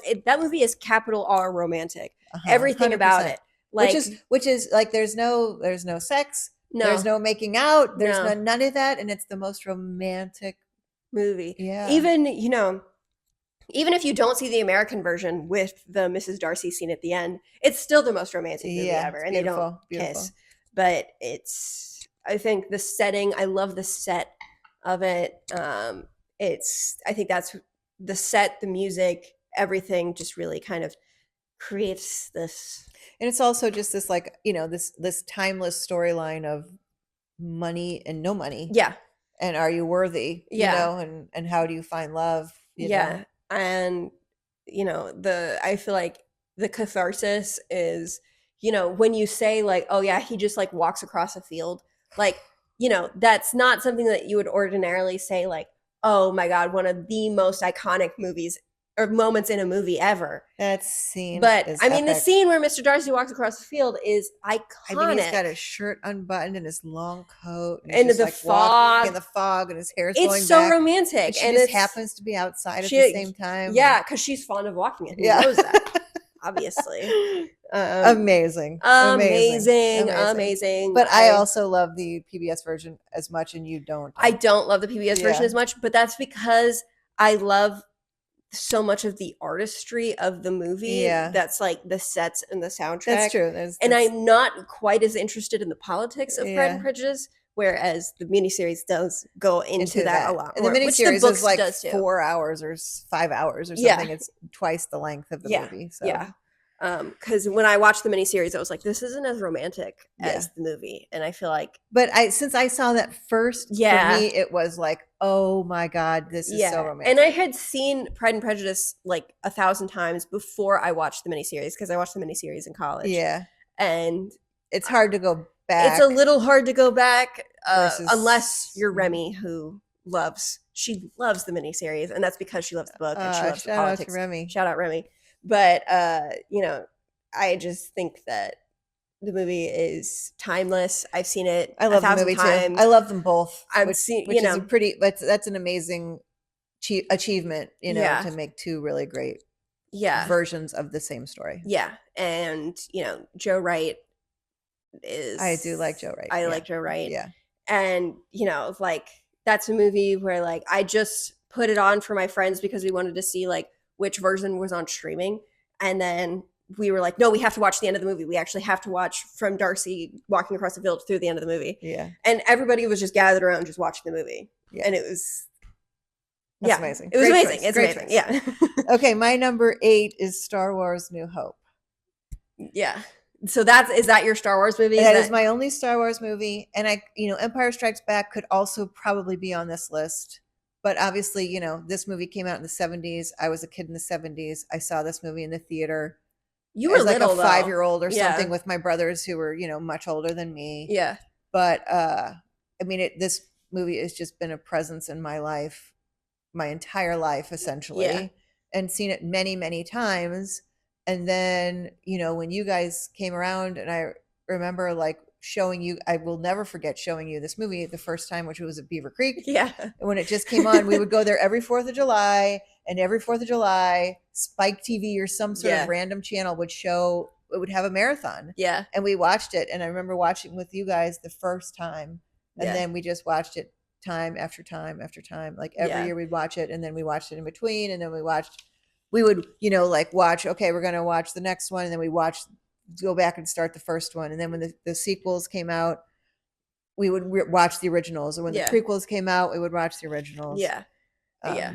But the original obviously is iconic as in my childhood. And, yeah. I mean, I also have Star Wars on here. Like, I'm sure I'll you get do. to that later, but I obviously have a lot to say about Yeah. Star Wars. Anybody who knows me knows Yeah. I have a lot to say about Star Wars. So A New Hope is high on my list. That's And it could be New Hope and Empire Strikes Back, because those two I watched a lot. pretty much a lot, both of them. Yeah. And that's A New Hope is one where I feel like as I get older, the more I appreciate it. Yeah. Because I obviously loved it as a kid, but then as an adult, I'm like, this is like a real movie. Like, this is a really good movie. Yeah. And I don't know, it's like the classic blockbuster. Yeah. I mean, Yeah. iconic, Revolutionized movies. Yeah. I make every one of my friends watch all the Star Wars movies. Yeah. And this is like a really great way to get people into it. And Yep. the special effects obviously hold up 50 Yep. years later, which is That's insane. amazing. Yep.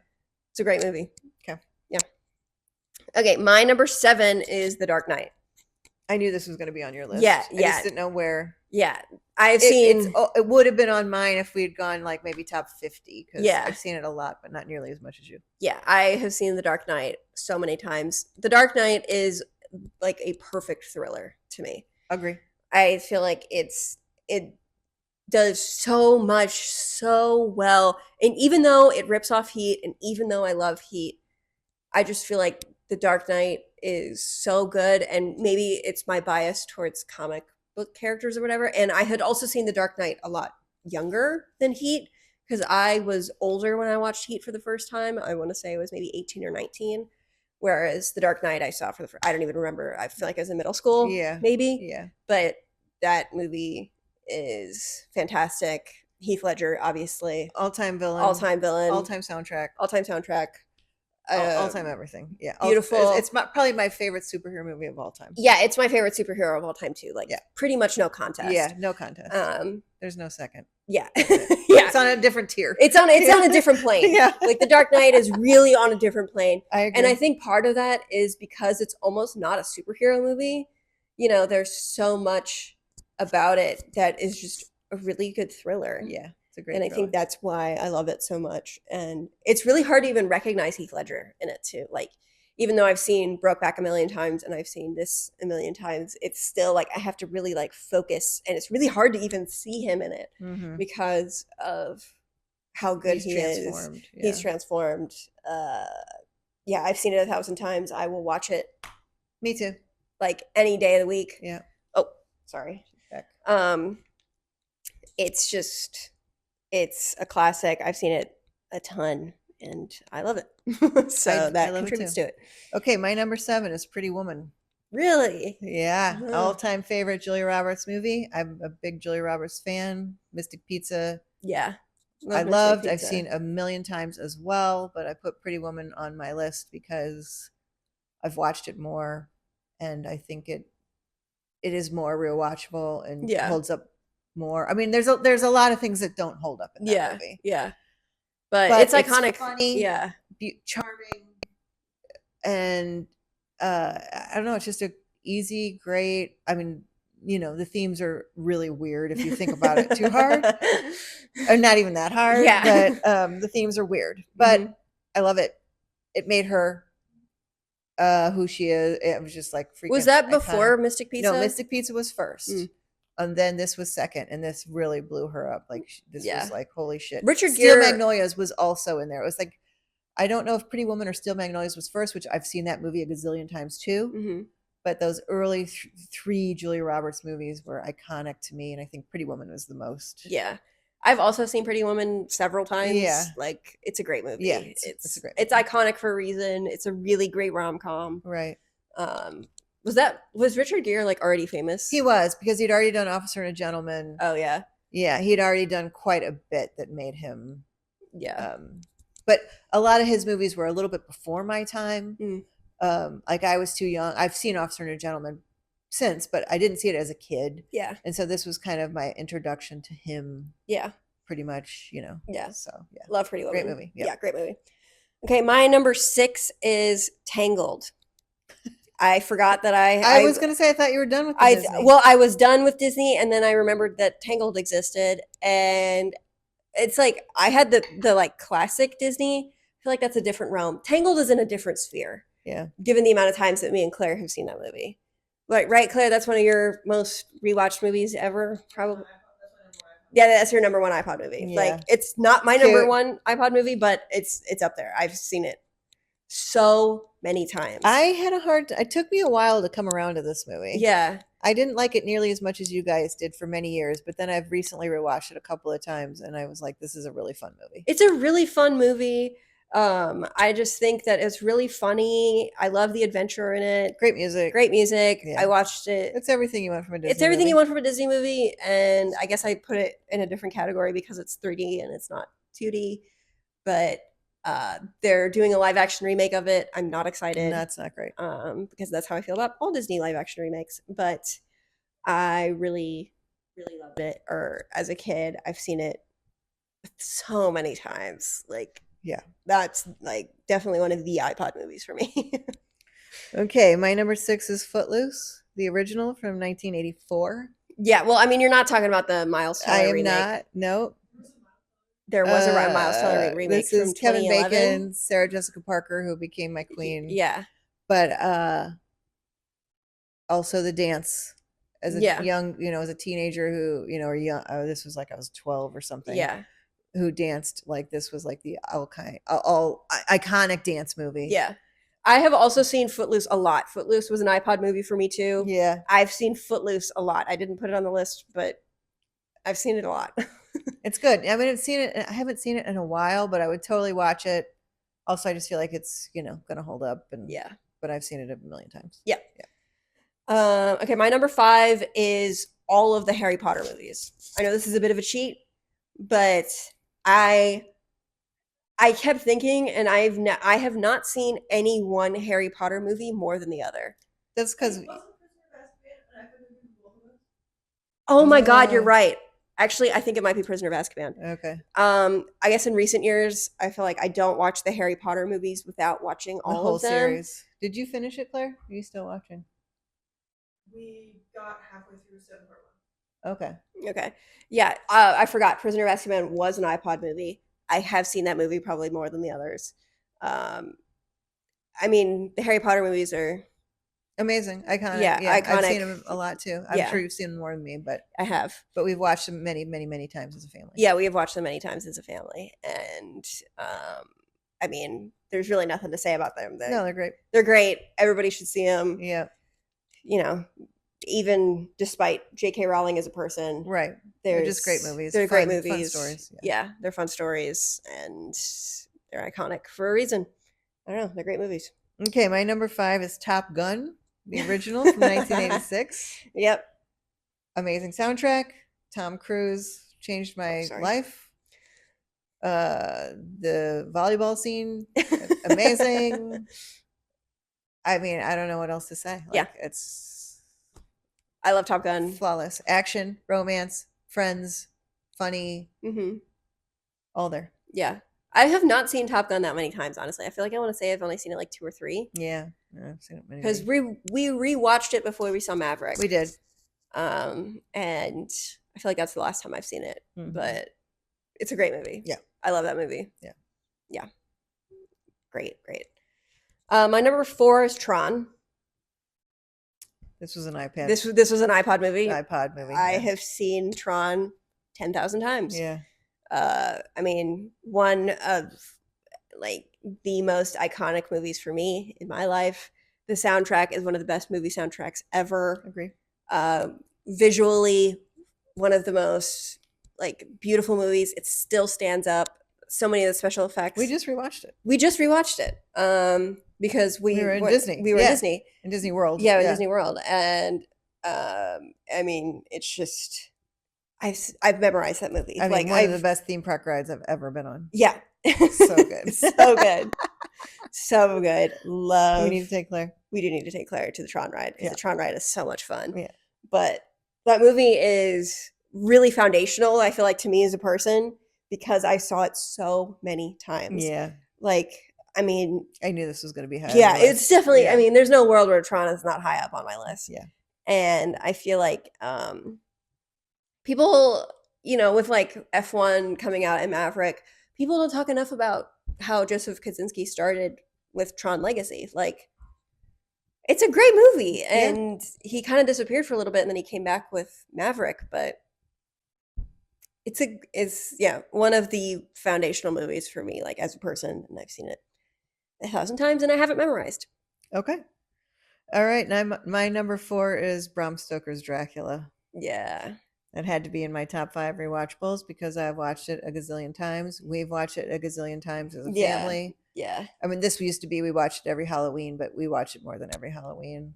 Hmm. Uh, That's not on my list, which I'm kicking myself now because it should be. Dad and I saw it opening night. We were visiting friends in Michigan when we saw it opening night at a midnight showing. Like we had to be there, and Hmm. weren't even married yet. We were young. Yeah. But we have watched it so many times. Iconic soundtrack. Yeah. Iconic Everything. I Yeah, don't know. visually one of the most beautiful movies. I was laughing it's when my you favorite said Francis Ford Coppola. I was laughing when you said the accents aren't great. No, they're not. And we were going to revisit that, which we are revisiting it now, and the accents are not great. No. It doesn't matter. It doesn't matter. I don't care. Yeah, I don't care that Keanu Reeves' acting is not that great terrible. in this movie. He's really not great. He's really not great. He's I don't far better care. in Parenthood, just for the record. He's far better in Point Break. Yeah. Yeah, true. Keanu Reeves obviously has a lot of great movies, Yeah. but I mean, I love that movie so much. Yeah, that just foundational for me. Yeah, that movie. Yeah. I mean, me too. Yeah. Me too. I just remember Claire being 2 years old, listening to the soundtrack in the car, and she's looking at the pictures, the CD case of the headless the wives, Dracula's wives, who've been they're decapitated, and Claire's like, "What's going on here?" Yeah, Claire really stood no chance at not being emo. Yeah, when she's listening to Dracula soundtrack at 2 years old. Yeah. I mean, I love that movie so much. It's fantastic. Yeah. Top 3 now. I'm cheating again. My number 3 is Lord of the Rings.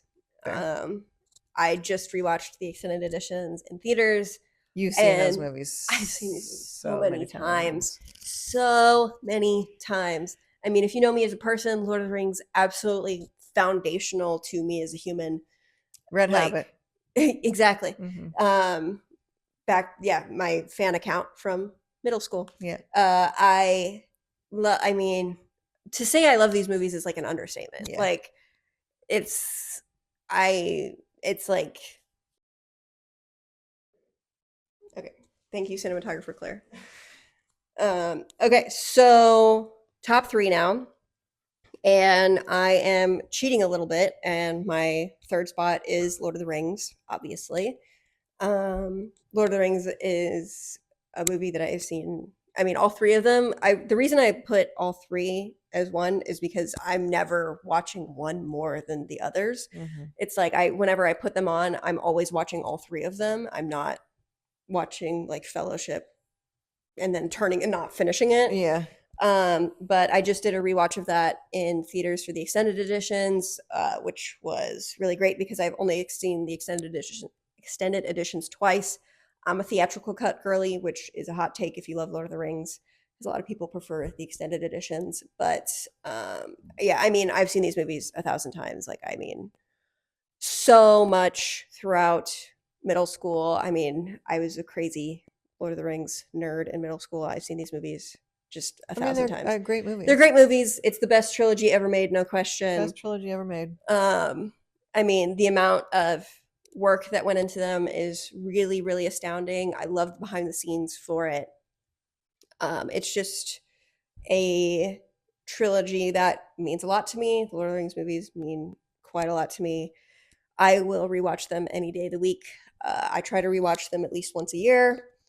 And yeah, I mean, they're just foundational to me. I have them all memorized. Like, they're just great movies. I don't know. They're great movies. They're great movies. Yeah. Yeah.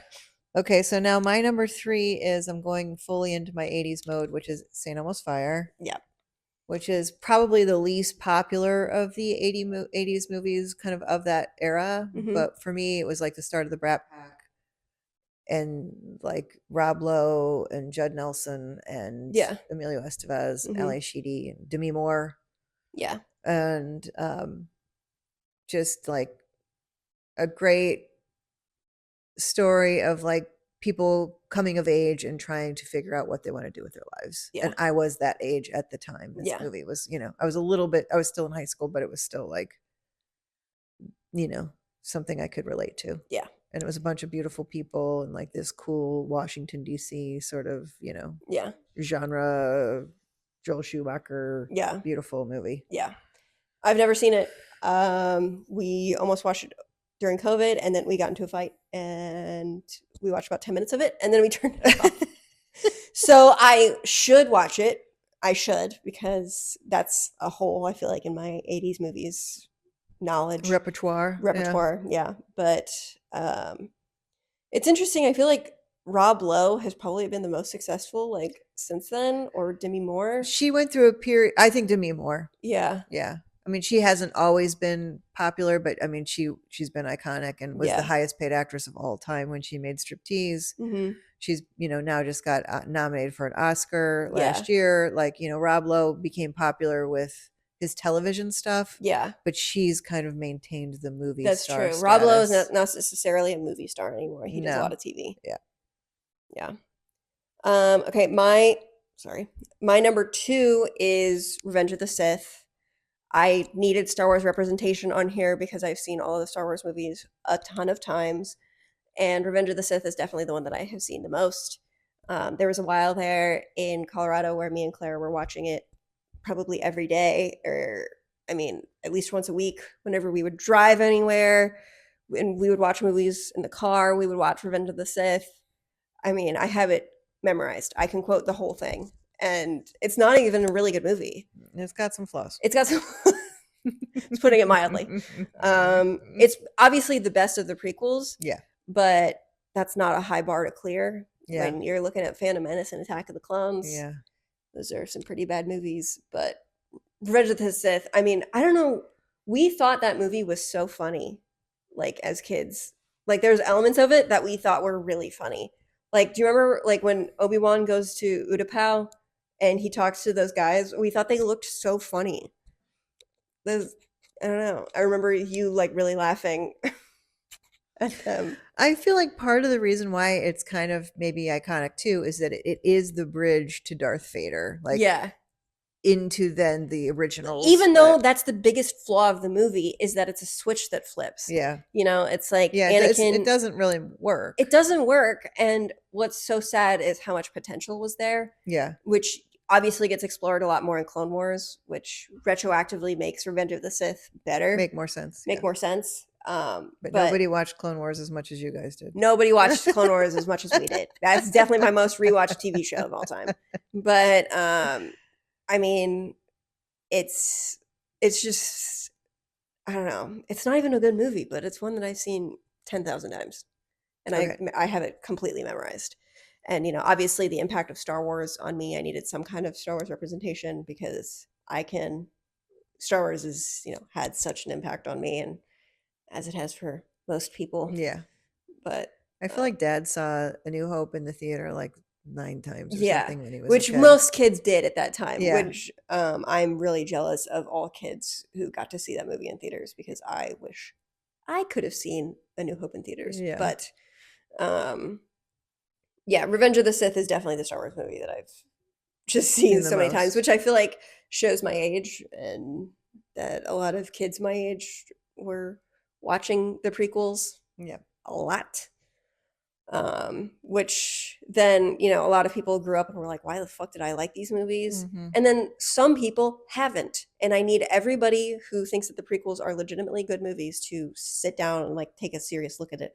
I love those movies, but they are not good movies.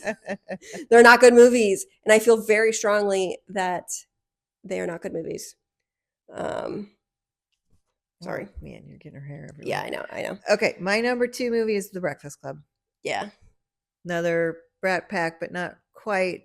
Has some overlap of people. Yeah. But I mean, the most iconic high school movie of my generation. Yeah.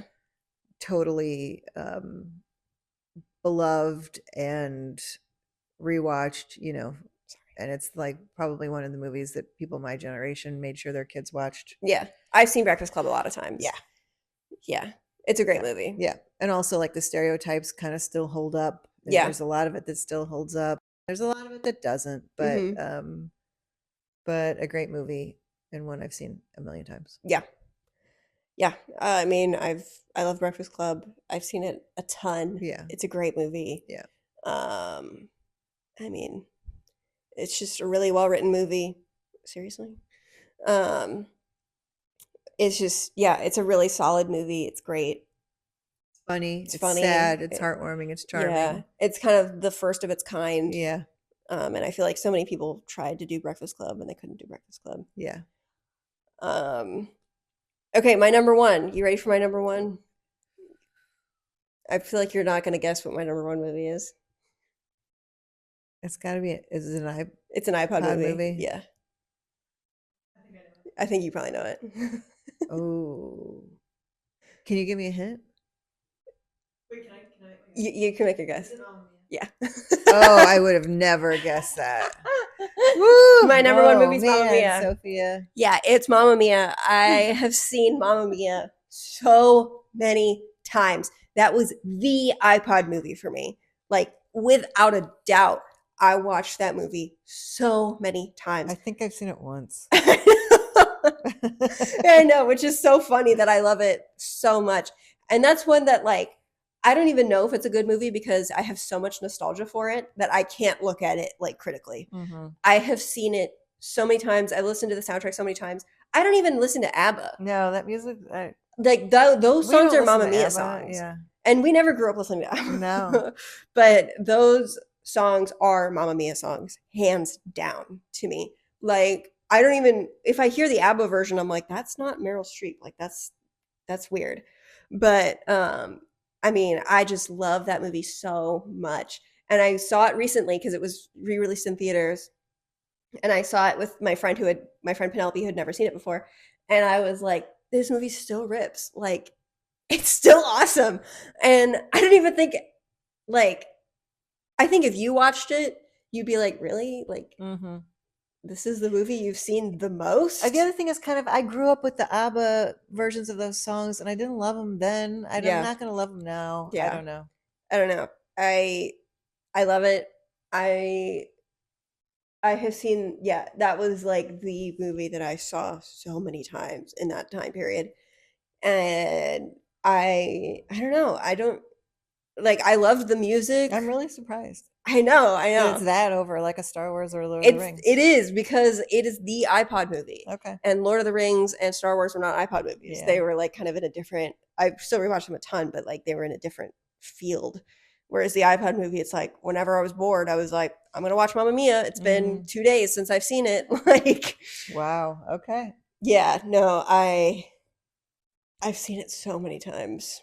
I definitely had that whole movie memorized. Easy. Like, no Okay. question. Wow. I have nothing to interject because Yeah. like it's been so long since I've seen it. I don't know much. Yeah. You know. I know your number one movie for sure. Okay, you can guess it. It's Pretty in Pink. It's absolutely Pretty in Pink. Number one, Pretty in Pink. It was never going to be anything else. No, it's my favorite movie of the 80s.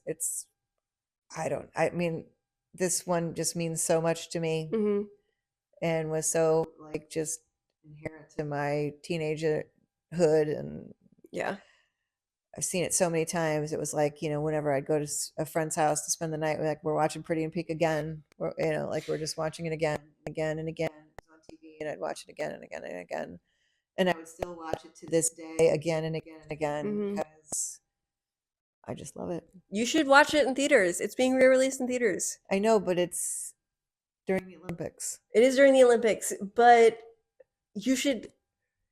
I feel like I can't. I can't. The Olympics happens once every 4 years. I know. I've seen Pretty in Pink 5,000 times. Although seeing it in a theater again would be pretty amazing, because I did see it in a theater multiple times as a kid. But yeah. No, I can't get too mad at that. I also put my life on hold when the Olympics Life's on hold is on. when the Olympics are on. I am your child. Yeah. But it's an apple tree situation. But yeah, I mean, I love Pretty in Pink. I've seen it several times. So there are certain 80s movies that you don't love as much, but this one I do.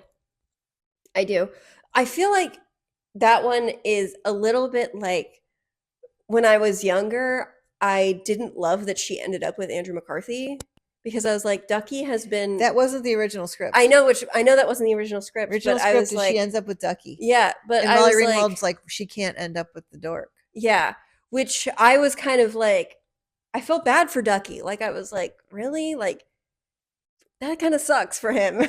But but they gave him Christy Swanson, like, to be like, hey, you and me, like, we can dance at the end, which is dumb. Yeah. That's dumb. Yeah. But as I've gotten older, I feel like I respect. Here's what's so funny is, so like when they originally filmed the end and she ends up with Ducky, and then like they watched it back and Molly Ringwald's like, she can't end up with the dork. Like, nobody's going to like that ending. And so Andrew McCarthy had already moved on and was filming something else, and he shaved his head for his next movie. And they had to bring him back to reshoot the end. So the entire prom to the end, he is wearing a wig, and the wig is so bad. It is so bad. It looks terrible. That's funny. Terrible. And I read Andrew McCarthy's autobiography. Yeah. And he was like, the wig was so bad, and it's so bad, but still it doesn't Is that matter. why they're in the parking lot and it's like half dark? Yeah, So because you like don't the see his wig hair. is so bad. Well, wasn't it like she was more on board with her ending up with Ducky if Ducky was played by Robert Downey Jr.? Because wasn't he supposed to be originally played by Robert Downey Jr.? I think so. Yeah. Yeah, and then she was on board with it if it was him, but not so much Yeah. John Cryer. Which I have to say, like, I wanted her to end up with the popular rich guy. Yeah, because he's not a bad guy. No, he wasn't a bad guy. He was he was kind and Yeah. a good guy, and Yeah. you know, got mixed up with his friends and had bad influence from his friends, like you know, we all do. And you know, Well, I I kind of didn't. true. I did not go to high school in the 80s though. True. But I did want her to end up with him in the end. Mhm. You know, I don't think it's going to last. They didn't No. get married and have children. No. But you know, and her and Ducky were just better being friends. That's true. You're right. And I think like because I saw it for the first time, I want to say I was young, and I was like, really, like that sucks for Ducky. But as I've gotten older, I've definitely changed my mind about it. Mm-hmm. Yeah, it's a great movie. Yeah. Yeah, great movie. Mm-hmm. And I knew that was going to be your. But You're my child. You know that Yeah. what my number one movie of all time is. Yeah. Claire guessed it too. Claire guessed it too. Yeah. Well, thanks for doing this for me with me, Mom. You're welcome. This was fun. It was fun. Just talking about movies for close to 2 2 hours. Yeah, but it was fun. This was a fun exercise to do. Yeah. Like, Thanks fun for doing including it. me. Yeah. Yeah. Okay. Thanks, Mom. All right. Okay. Love you. Love you too. Okay. Bye.